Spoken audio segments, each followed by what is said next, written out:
Hola, bienvenidos a Observatorio Cotidiano.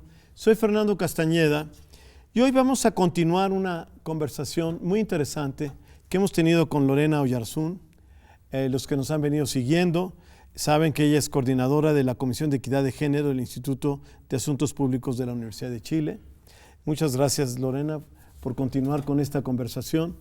Y hemos conversado, la semana pasada, conversábamos con ella de todo este contexto, toda esta crisis institucional que se vivió en Chile y que de alguna manera es el marco en el que se da este estallido, ¿no? Y estos movimientos y este proceso del que vamos a platicar ahora y de lo que Lorena ve como continuidades, ¿no? Que en otras partes del mundo, cosas que son comunes y cosas que son diferentes, que yo creo que es muy importante reflexionar sobre eso. Pero bueno, regresemos al caso del conflicto, cómo se dio esto y cómo llega hacia todo esto la idea de una nueva constitución. Sí. ¿Nos podrías ir platicando de esto? Esto empezó con un movimiento de jóvenes, sí, que podríamos decir que no eran universitarios, eran como de enseñanza media. Sí, enseñanza media. Sí. Efectivamente, es interesante ver quiénes son los actores, porque es difícil, justamente cuáles son las demandas, uno podría decir el petitorio, demandas que se tiene un estallido. Bueno, es un estallido que no es orgánico, ¿ya? Lo primero que hay que tener en consideración, y por lo mismo es tan complejo, ¿ya? Ha sido complejo abordarlo y entenderlo. Yo creo que para muchos de quienes estaban en el gobierno, no sé si aún todavía tienen tanta claridad de estas demandas, porque por un lado teníamos que parte con un movimiento más bien de desobediencia, de evadir, ¿no es cierto?, los pagos en los metros, que fueron los estudiantes de enseñanza secundaria del colegio, de la escuela, pero que posteriormente se van sumando muchas otras demandas y muchos otros actores. Tenemos desde personas que luchaban, por ejemplo, los movimientos feministas, que se hicieron presentes de manera importante y que, si uno mira un poco atrás en la historia de 2018, el movimiento feminista estuvo presente en toda la sociedad chilena, y no solamente en Chile, sino que ha estado muy fuertemente a nivel global, en Argentina, también en México. Ahora están ustedes con un tema relevante también sobre el tratamiento que se tiene en temas de equidad de género y de no violencia, ¿ya? Violencia estructural. Y en ese sentido yo creo que, me imagino que se habrá conocido tal vez acá una performance que hizo el grupo denominado Las Tesis, por ejemplo, donde es súper interesante, porque un tema que uno podría decir en el marco de un estallido que es muy local, que es el caso de Chile, pero que se saca una performance artística que tiene una potencia que fue transnacional. Sí, en todas partes se empezó a reproducir. No sé, Francia, esta idea del Estados violador Unidos, eres tú, ¿no? Un violador en tu camino, y que donde es muy interesante porque se hace una crítica, por eso decía las instituciones, se habla del Estado es un macho violador, se habla del Poder Judicial, se habla de la policía, se habla del individuo. Del violador eres tú. Entonces creo que es interesante ver, además que me parece que el movimiento feminista fue capaz de llevar esta agenda a nivel nacional, por supuesto, pero tuvo un apoyo transversal y fue reproducido en los distintos países, desde Turquía, etcétera, de una manera no violenta, ¿ya? Y ese es un tema que también ha sido un tema importante en Chile, porque gran parte de estas manifestaciones, y sobre todo en el origen del estallido, fue muy violento. Obviamente la violencia, la represión del Estado, de los agentes del Estado, pero también una violencia que fue particularmente con las grandes cadenas de farmacias, con los supermercados, saqueos, y que posteriormente todavía tenemos manifestaciones, generalmente de los viernes se hacen en Santiago, pero son de carácter más localizado y no con la masividad que estuvieron en las primeras semanas. Pensemos que en Chile también estamos de vacaciones, nosotros en el hemisferio sur, y que esto seguramente tal vez se retome en marzo, porque van a volver los estudiantes y comienza nuevamente el sistema. Otros actores que también han sido relevantes tienen que ver con los pensionados, el No Más FP, el movimiento No Más FP, actores que también, por ejemplo, levantaron demandas medioambientales, un grupo importante de personas que, más que ideológico, por eso yo decía, entender o explicar el estallido social en Chile con los ejes tradicionales izquierda-derecha no me parece que es la forma más adecuada, porque creo que es más complejo Hay, por supuesto, elementos importantes de cuestionamiento al modelo, mayor necesidad de un estado de bienestar, pero no necesariamente de este eje izquierda-derecha en términos más clásicos. Y sobre todo porque, por ejemplo, en las temáticas medioambientales, uno de los elementos importantes ha sido pensar en los recursos, como Chile, por ejemplo, ha sido un país que basa principalmente su economía en la exportación, su crecimiento es en base a la exportación de recursos naturales, particularmente el cobre, que es uno de los principales aportes del PIB nacional, pero también la celulosa, la fruta, el salmón, el vino, etcétera. ¿Ya? Y de qué manera se hacen uso de estos recursos, donde también se hace, por ejemplo, comunidades indígenas como el pueblo mapuche, particularmente en las zonas más del sur de Chile, en las regiones más asociadas, octava y novena región, donde hay gran parte de bosque y hay reivindicaciones importantes de comunidades indígenas sobre el uso de esos territorios, ¿ya? O sea, demandas, actores desde pueblos indígenas, la autonomía. Creo que este estallido también revela algo que es muy clave, que tal vez en México está mucho más evidenciado y además trabajado, que tiene que ver con que en Chile hubo una narrativa muy fuerte de que éramos un país homogéneo. Y la verdad nos damos cuenta que siempre han existido demandas, tal vez no en la cantidad o la proporción, por ejemplo, de pueblos indígenas como hay en Perú, en Bolivia o México, pero sí son comunidades que no se sienten necesariamente parte del Estado de ser chileno. Y cómo se convive con esas diversidades, cómo se convive con diversidades de género, con diversidades de disidencias sexuales, cómo se convive con personas que también cuestionan ya no solamente ese tipo de disidencia, sino que en términos económicos, actores que también son parte de este movimiento, hay ciclistas que están constantemente también manifestándose por mejores vías, hay automovilistas que han demandado, por ejemplo, que los peajes, el impuesto que se paga por el uso de las carreteras, sea mucho menor y no los porcentajes que se tienen actualmente. Pero ¿qué dirías tú que es el elemento común, digamos? Eso es importante. El fracaso del Estado en proveer ciertas garantías, toda esta idea llamada neoliberal de que el Estado de alguna manera se retrajo, incluso en el caso de las pensiones, ¿cómo se llama? Ustedes, AFP, agencias de AFP, ¿no? O sea, provisionales, para pensiones, ¿no? Sí. Fondos de pensiones, ¿no?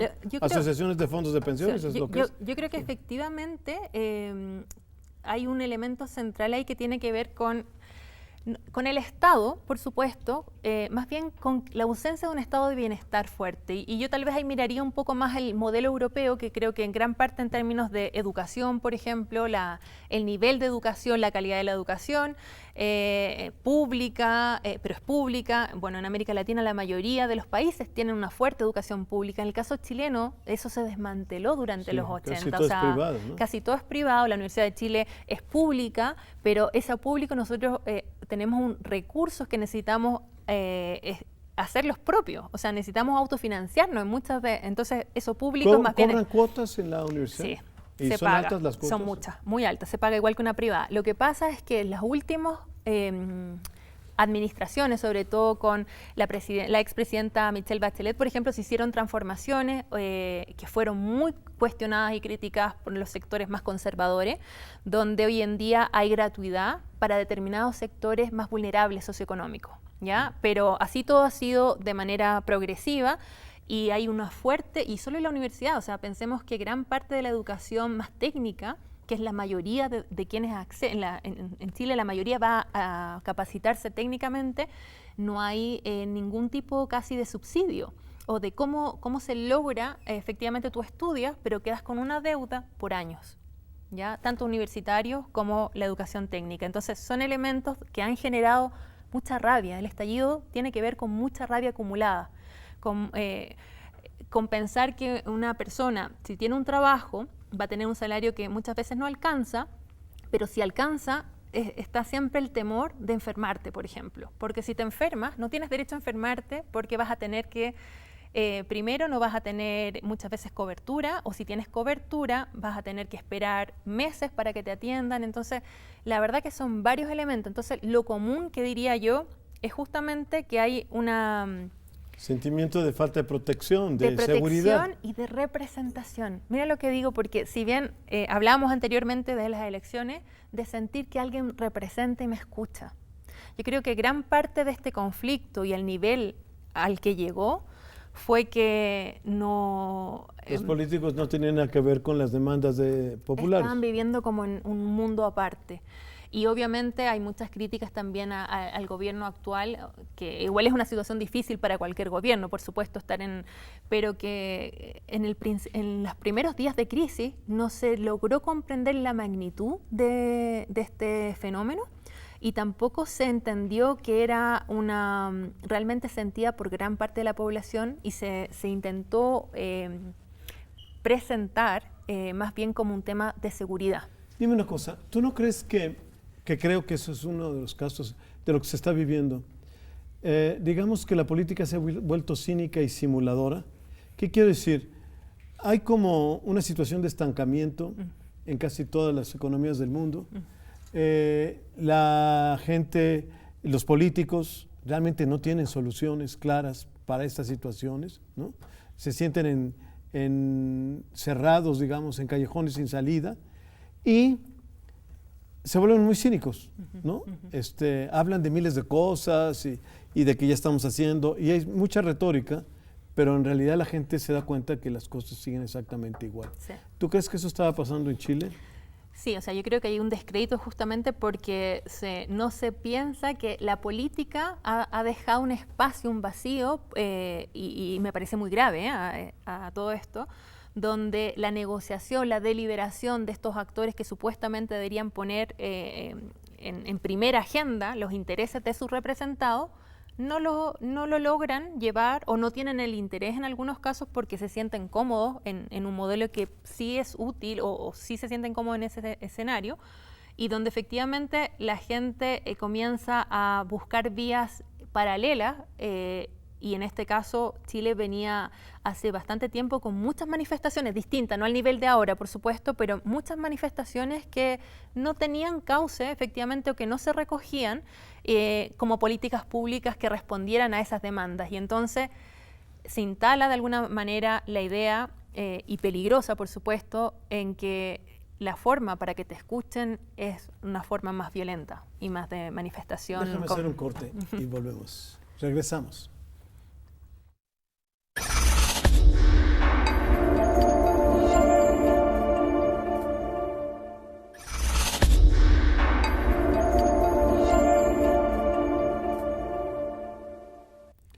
Volvemos. Lorena, cuéntanos cómo se llegó esto al tema de la Constitución, de una nueva Constitución. ¿Quiénes lo apoyan? ¿Qué está pasando en esto? ¿Quiénes están en contra? Sí, mira, yo creo que ha habido un cambio, por supuesto, el 18 de octubre, cuando comienzan estos eventos que fueron tan fuertes para la sociedad chilena, la élite política realmente se vio choqueada, yo creo, o sea, desde los distintos espectros políticos, y una forma que se intentó, justamente una vía institucional para salir del conflicto, se logró un consenso que no se había logrado durante años, que es justamente hacer un cambio constitucional. ¿Por qué es importante esto? Tal vez sería bueno explicarlo, porque la Constitución actual que rige Chile es una constitución creada bajo dictadura, es la Constitución de 1980, donde su principal ideólogo era militante, uno de los creadores, fundadores de la Unión Demócrata Independiente, que es el partido más de derecha, más conservador, y donde muchos de quienes militan y militaban anteriormente eran cercanos, estuvieron asociados también a la dictadura, ¿ya? Entonces, esa Constitución, sin embargo, han pasado varios años. Sabemos que uno de los eslogans, de hecho, era no son 30 pesos, que era lo que subía la tarifa del metro, sino que son 30 años, ¿ya? ¿Y por qué digo esto? Porque mucha gente asocia, en términos más simbólicos, lo que significa esa Constitución es un amarre justamente a políticas que fueron impuestas, que no hubo un pacto social real. También hay que decir que esa Constitución fue bastante reformada, los principales enclaves autoritarios, por ejemplo, hubo reformulaciones bajo el gobierno del expresidente Ricardo Lagos, donde la verdad que se quitaron muchos de esos enclaves, pero así todo está asociada justamente a una visión, sobre todo a un periodo muy negro de la historia chilena. Y en ese sentido, además, se busca reformular porque con este consenso que se da entre los distintos parlamentarios de derecha y de oposición y de derecha en Chile, se logra un acuerdo para que haya un proceso constitucional donde el 26 de abril próximo se va a votar en un referéndum por la opción de si apruebo una nueva constitución o rechazo una nueva constitución, ¿ya? O sea, primero se negoció votar, ¿ya? Si se quiere o no se quiere una Si nueva se quiere o no constitución. se quiere. Entonces hay que esperar esa votación. La verdad es que la mayoría de las encuestas, la percepción señala que va a haber más de un 60% de aprobación a una nueva constitución que sea denominado hoja en blanco en el sentido que no van a haber ninguna, o sea, se puede escribir completamente. Por supuesto, una constitución tiene elementos centrales, qué tipo de régimen, etcétera, pero me refiero que fue un elemento trascendental de negociación con... Sí, o sea, no se está diciendo qué constitución, se está diciendo queremos una nueva constitución, sentémonos a negociar. Sí, y llegamos a un acuerdo, hagamos un pacto real, político. Un pacto real. Y eso es súper interesante porque la verdad en la historia de Chile no ha habido ese pacto en un marco de democracia, sin presión, que así, o sea, es primera vez en nuestra historia que vamos a tener una, si es que se aprueba, que yo creo que se va a aprobar, efectivamente una constitución que va a reflejar un pacto social. Otra de las preguntas que va en ese referéndum es qué tipo de órgano constitucional va a escogerse. Por ejemplo, quienes van a escribir esa constitución, va a ser una mitad de parlamentarios y una mitad de independientes o electos específicamente para escribir esa constitución, o van a ser todos electos para esa función específica. Una vez que tengamos esos resultados, va a comenzar un proceso de 9 meses para que se escriba esa constitución. Y se puede extender 3 meses más, estamos hablando de un año entero, donde va a escribirse esa constitución, pero que además lo interesante es que va a haber un referéndum de salida, por supuesto que es obligatorio además, ahí la votación va a ser obligatoria, que se tiene que refrendar ese escrito constitucional.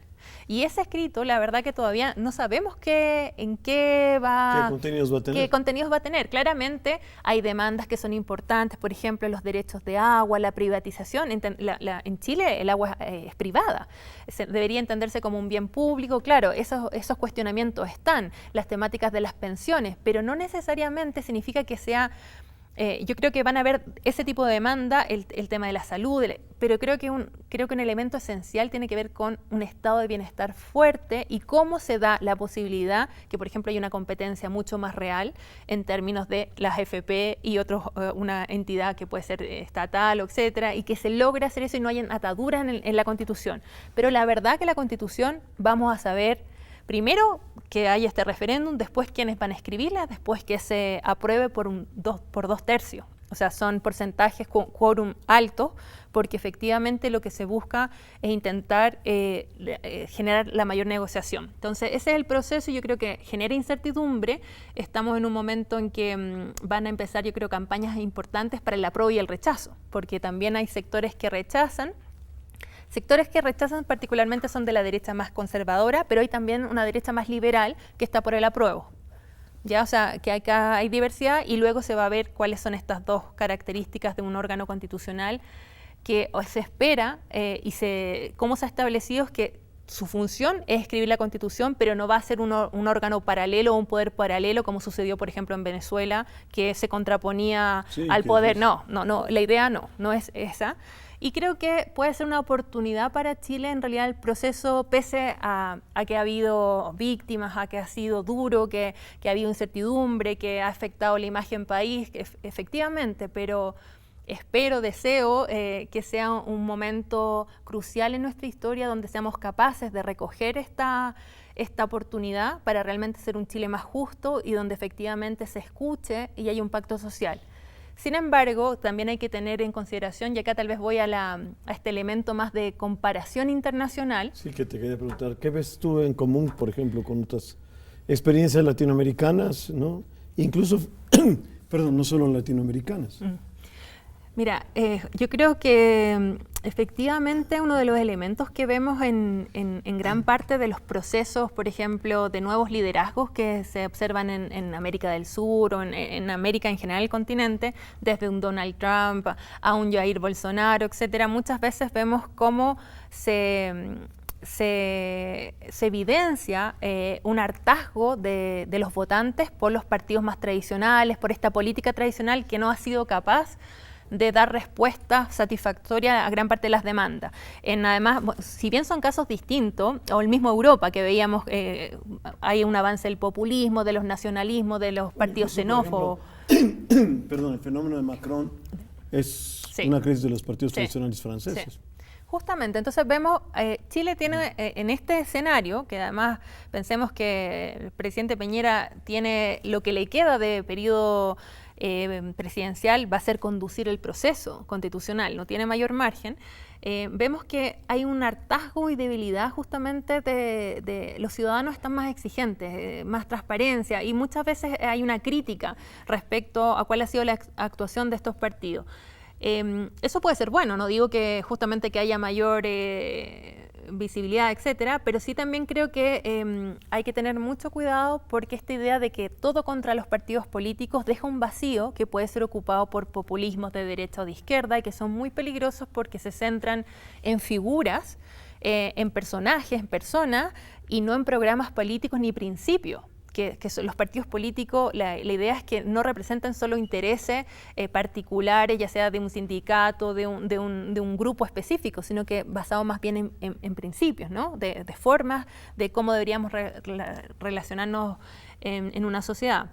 Y lo que sí, yo creo que gran parte de los conflictos que hemos visto en América Latina tienen algo en común que tú comentabas en los programas anteriores, que va relacionado con el tema de la desigualdad por un lado, por otro lado va también vinculado con esta falta, ausencia, ¿no es cierto?, de sensación de justicia, o sea, la percepción de impunidad, donde no se tiene, y creo que eso está en Chile y en varios de los casos, el tema del acceso, ¿no es cierto?, a bienes básicos, por ejemplo, en Colombia el tema de la educación estuvo muy vinculado con los estudiantes chilenos. ¿Ya? Incluso se ocupaban los cacerolazos, que son golpear las ollas, ¿no es cierto?, con el sonido, himnos como de Los Prisioneros, que es un grupo de música que tenía una canción que es El baile de los que sobran.